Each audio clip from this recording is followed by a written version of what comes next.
Hello students, मैं Sidhu Singh Yadav SSY academy के all out series में आप सभी का स्वागत करता हूं और लेकर आया हूं आज 10वीं कक्षा का अंतिम चैप्टर लेकर के आया हूं, जिसमें आप पढ़ेंगे प्रायिकता का ऑब्जेक्टिव। वीवीआई ऑब्जेक्टिव पढ़ेंगे आप। ये सारे ऑब्जेक्टिव यदि पढ़ लेते हैं तो 2026 का एग्जाम आपका चक हो जाएगा, आपका बहुत अच्छा नंबर आने वाला है। और मैं एक बात और भी बता दूं कि अब जो है आने वाले वीडियो, अगला वीडियो जो होगा मेरा, ये आपके मैथ ही चैप्टर का जो है फिर चैप्टर वाइज जो है दीर्घ उत्तरीय यानी 5 अंक का जो प्रश्न होगा वो वीवीआई क्वेश्चंस मैं चैप्टर वाइज डालने जा रहा हूं। तो आप मेरे आने वाले अगले वीडियो को देखना मत भूलिएगा।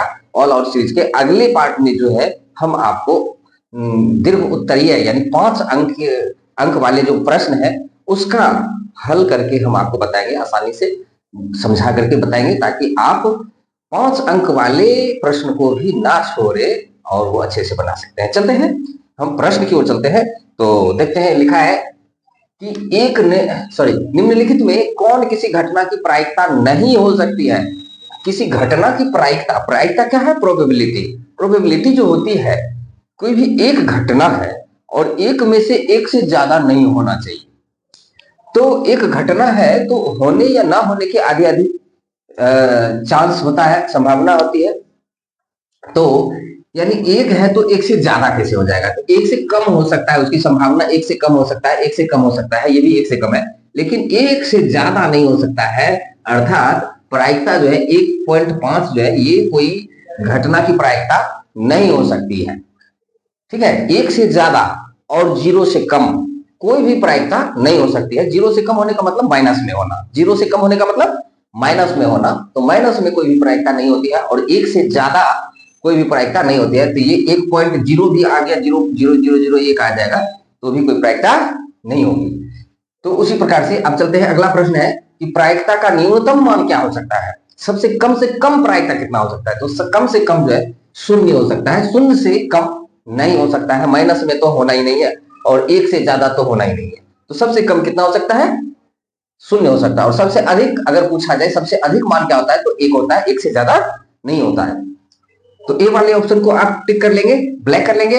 अब चलते हैं, यदि पीई यानी प्रोबेबिलिटी ऑफ इंसिडेंट, इंसिडेंट मतलब होता है घटना, तो प्रोबेबिलिटी ऑफ इंसिडेंट, तो ये अगर दिया हुआ है किसी भी घटना की प्रायिकता 0.4 है, तो प्रोबेबिलिटी ऑफ नॉट इंसिडेंट यानी घटना नहीं होने का मान क्या होगा? तो बस हम जानते हैं कि घटना होने का और नहीं होने का मान जो होता है दोनों को जोड़ने पर 1 होता है, इसीलिए 1.0 में से इसको घटा देना है।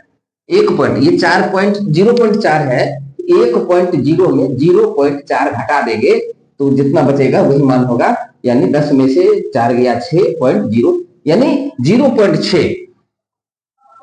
तो 0.6 वाले ऑप्शन में हम ब्लैक कर सकते हैं, यानी बी वाले ऑप्शन को हम ब्लैक कर सकते हैं। तो यहां घबराना नहीं है, ये जो है ये प्रोबेबिलिटी घटना नहीं होने की प्रायिकता है, नोट लिखा हुआ है, डेस्ट लगा हुआ है, समझिए वो नहीं होने की घटना है।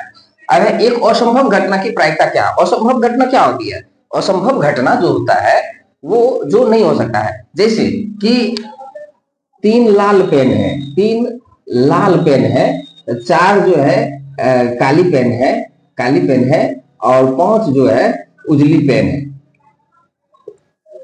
उजली पेन है। अब इसमें से बताइए हरी पेन होने की क्या प्रायिकता है, जो कि हरी है ही नहीं। तो यही है कि असंभव घटना, ये असंभव है, यहाँ हरा वाला जो है लिखा हुआ ही नहीं है, तो हरी पेन होने की संभावना ही नहीं है, उसी को हम कहते हैं असंभव घटना। तो असंभव घटना की प्रायिकता क्या होती है? तो हम लिखेंगे असंभव घटना की प्रायिकता 0 होती है। क्या होती है? 0 होती है। अब चलते हैं किसी निश्चित घटना की प्रायिकता क्या होती है। अब कोई निश्चित घटना है, अब जैसे कि यहाँ पर सिर्फ लाल पेन है, सिर्फ लाल पेन है, 3 लाल पेन है और उसमें से लाल पेन होने की घटना क्या होगी? और कोई घटना है ही नहीं है, और जब भी हम निकालेंगे तो लाल पेन ही निकलेगा, लाल पेन के अलावा कुछ नहीं निकलेगा।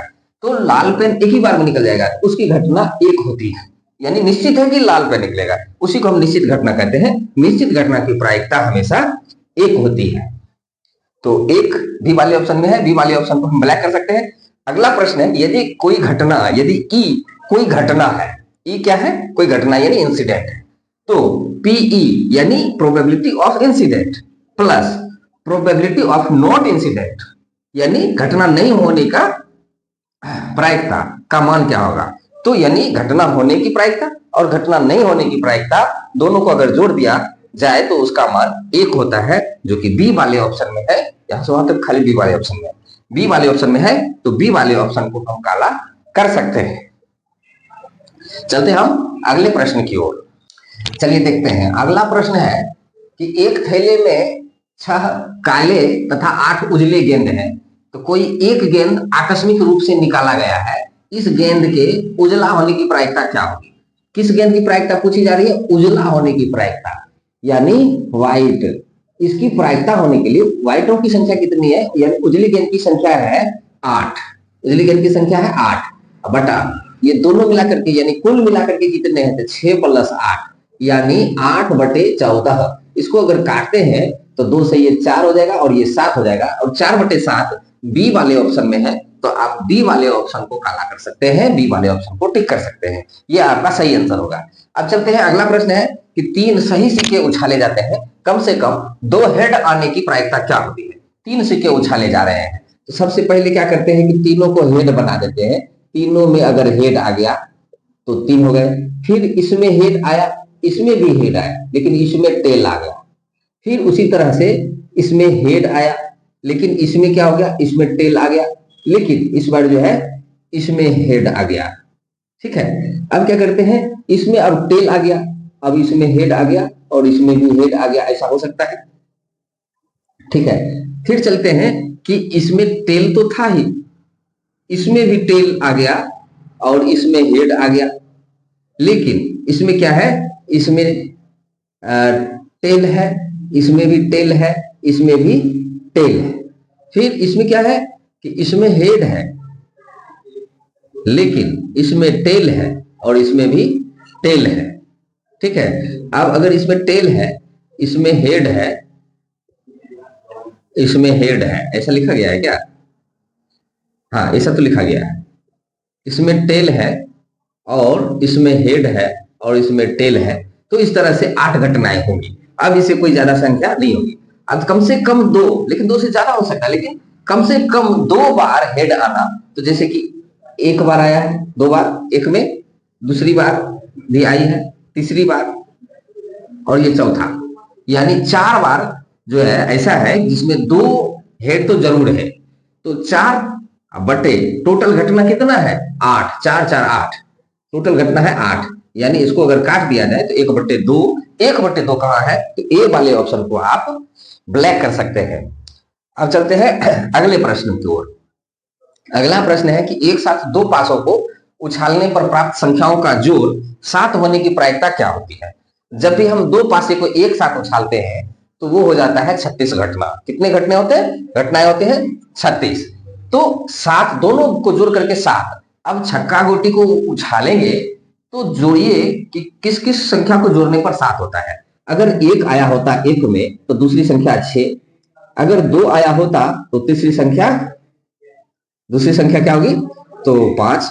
फिर अगर ये 2 आया होता तो ये आता 4, सॉरी यहाँ 3 अगर आया होता तो यहाँ आता 4, फिर यहाँ अगर 4 आया होता तो यहाँ 3, फिर अगर यहाँ 5 आया होता तो यहाँ आता 2, अगर यहाँ 6 आया होता तो यहाँ होता 1।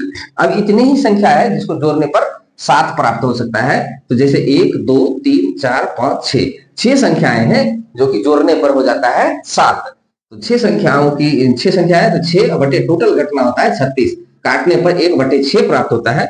जहां की हम देख पा रहे हैं बी वाले ऑप्शन में 1/6 है, तो 1/6 को आप टिक कर सकते हैं। आप, हमको लगता है आसानी से समझ गए होंगे। इसमें 7 के अलावा और भी कोई जोड़ने की बात कही जाए तो आप इस तरह से लिख सकते हैं। और चलते हैं अगले प्रश्न की ओर। अगला प्रश्न है कि एक पासे को उछालने पर अभाज्य होने की प्रायिकता क्या होती है। अभाज्य संख्या क्या है, तो 1 है, 2 है, 3 है, 5 है, इसके बाद कोई अभाज्य संख्या नहीं है। वो पासे में, पासा यानी छक्का गोटी जो लूडो में हम लोग खेलते हैं, तो इसमें ये 4 संख्या 1 2 3 4 संख्याएं जो है ये अभाज्य है। तो 4 बटा टोटल तो 6 संख्याएं हैं, तो 4/6 को अगर काटते हैं 2 से, 2 दूनी 4, 2 तिया 6, यानी 2/3। 2/3 कहाँ है? ए वाले ऑप्शन में है। तो आप ए वाले ऑप्शन को काला कर सकते हैं, ब्लैक कर सकते हैं। देख सकते हैं कि कितनी आसानी से ये हिसाब बन रहे हैं। तो आप इसको जो है बिना स्किप किए हुए अगर मेरी वीडियो को देखते हैं तो गारंटी है कि आप बहुत अच्छे नंबर प्राप्त करने वाले हैं। चलते हैं हम अगले प्रश्न की ओर। आइए देखते हैं अगला प्रश्न है कि 52 पत्तों को अच्छी तरह से फेंटी गई गड्डी से एक पत्ता निकाला जाता है तो एक इक्का प्राप्त होने की प्रायिकता क्या होगी? इक्का प्राप्त होने की प्रायिकता जो है 52 पत्ते हैं, उसमें इक्का जो होता है किसी भी ताश के 52 पत्तों की गड्डी में 4 इक्के होते हैं। तो टोटल संख्या है इक्कों की संख्या है 4 और कुल पत्तों की संख्या है 52। अगर इसको हम भाग देते हैं तो 1/13 आता है, 1/13। तो 1/13 सी वाले ऑप्शन में हम टिक लगाएंगे, ब्लैक करेंगे।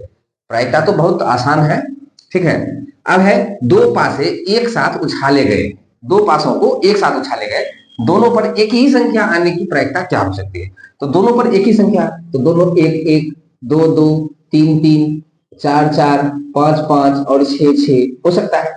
एक ही संख्या होने का मतलब है कि दोनों पर एक ही जैसा संख्या हो, तब तो ये 6 टाइम आता है। 6 तो 6 घटना है और टोटल घटना है 36, तो इसको काटने पर 1/6 आता है। तो 1/6 सी वाले ऑप्शन में है, सी वाले ऑप्शन को हम ब्लैक करेंगे। अब चलते हैं अगला प्रश्न। अगला है कि एक सिक्के को उछालने पर पट नहीं आने की प्रायिकता क्या होगी? पट नहीं आएगी तो चित आएगी। चित आने की प्रायिकता, उसमें सिक्के को उछालने पर 2 ही घटना हो सकती है, वो हो सकती है या तो चित या तो पट, यानी आधी आधी प्रायिकता होती है। आधी आधी का मतलब होता है 50-50, यानी 50% उसकी संभावना होती है, इसीलिए बी वाले ऑप्शन को हम ब्लैक करेंगे। अगला प्रश्न है कि यदि किसी घटना की संभावना P है तो पूरक घटना क्या होगी? तो कोई घटना अगर P है तो पूरक घटना होने का मतलब घटना नहीं होने की संभावना, नहीं होने की प्रायिकता। तो नहीं होने की जो घटना दिया हुआ है उस एक में से उसको घटा दिया जाता है, तो 1 - P, यानी 1 - P वाले ऑप्शन को हम, डी वाले ऑप्शन को हम टिक लगा देंगे, यानी एक में से उसको घटाते हैं तो 1 - P हो जाता है। चलते हैं अगला प्रश्न है कि एक पासे की एक फेंक में 2 नहीं आने की प्रायिकता, यदि 2 नहीं आती है तो क्या आती है? तो 2 नहीं आएंगे तो आएंगे 1 3 5 1 3 4 5 6, यानी 5 संख्याएं। तो 5 संख्याएं हैं और कुल संख्या है 6, तो 5/6 यहां देखा जा रहा है सी वाले ऑप्शन में 5/6 है, तो आप सी वाले ऑप्शन को टिक कर दें। तो स्टूडेंट्स, अब इस चैप्टर में इससे ज्यादा क्वेश्चन आने वाले नहीं है। जितने भी क्वेश्चन मैंने इसमें बता दिया है सारे के सारे वीवीआई क्वेश्चन हैं। इसमें से एक भी क्वेश्चन अगर आपको मिल जाता है, एक ही नहीं बल्कि कई क्वेश्चन आपको इसमें मिलेंगे, तो आप जो है अच्छे नंबर ला सकते हैं। इसको अगर बिना स्किप किए हुए देखते हैं, छोटा वीडियो है, बिना स्किप किए हुए अगर देखते हैं तो आपको अच्छे अंक प्राप्त होना गारंटी है।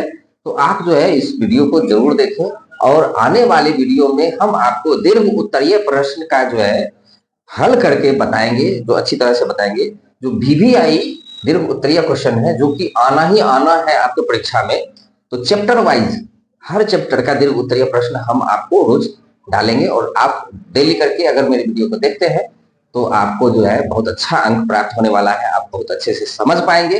तो आप मेरे अगले वीडियो को, आने वाले वीडियो को देखना ना भूले, आप देखते रहे SSY academy all out series.